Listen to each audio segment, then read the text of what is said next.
During his inauguration speech, Trump reiterated he wants to make it the Gulf of America. To set up the Department of Government Efficiency. Trump issued roughly 1,500 pardons on his first day in office. All those federally controlled DEI offices will be closed. President Trump has signed several executive orders to reshape the military, including a directive banning transgender service members. The Trump administration imposed large tariffs this morning on goods imported from Canada, Mexico, and China. President Trump paused tariffs on Canada and Mexico for 1 month. President Trump says he wants the U.S. to take long-term ownership of the Gaza Strip. President Trump says he's directed the Treasury Department to stop minting new pennies. Confusion even felt at the Department of Energy as 2,000 workers were let go, but then reversed. It's been assumed Elon Musk is running the Department of Government Efficiency, but a White House official says that's not the case. Well, long live the king. That's what the official White House Twitter page tweeted out today with a photo of this. The Trump administration is firing another 2,000 USAID workers. Layoffs are underway tonight at the National Oceanic and Atmospheric Administration. A planned photo op between President Trump and Ukrainian President Zelensky devolved into a verbal confrontation. President Trump is formally halting military aid to Ukraine. At 12:01 a.m., that 25% tariffs on imported goods from Mexico and Canada will go into effect. Canada, China, and Mexico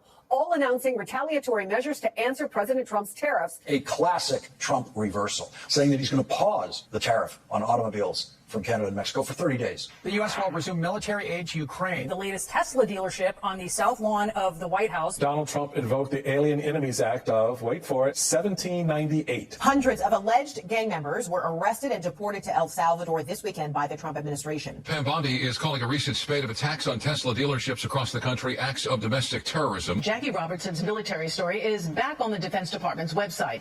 The DoD saying it was, quote, mistakenly removed amid a DEI purge. Trump just signed an executive order to start the dismantling of the Department of Education. This just in, editor-in-chief of The Atlantic, Jeffrey Goldberg, says he was accidentally texted war plans. President Trump's big announcement on auto tariffs was made. A 25% tariff on cars not made in America. 10,000 Health and Human Service full-time employees are losing their jobs. President Trump avoiding questions tonight about his comments that he's not ruling out a third term. ICE admits it mistakenly deported a Maryland father to a notorious prison in El Salvador. Announcing sweeping new tariffs against countries around the globe. President Trump calling it Liberation Day. RFK Jr. says that some of the programs removed were cut by accident. Trump is saying tariffs on China go to 104% on Wednesday if they don't back down. The National Park Service has removed a reference to Harriet Tubman from a webpage about the Underground Railroad. President Trump taking a U-turn on tariffs. The president just a short time ago declaring a 90-day pause on nearly all of his new tariffs. The president threatened to pull Harvard University's tax-exempt status 1 day after freezing more than $2 billion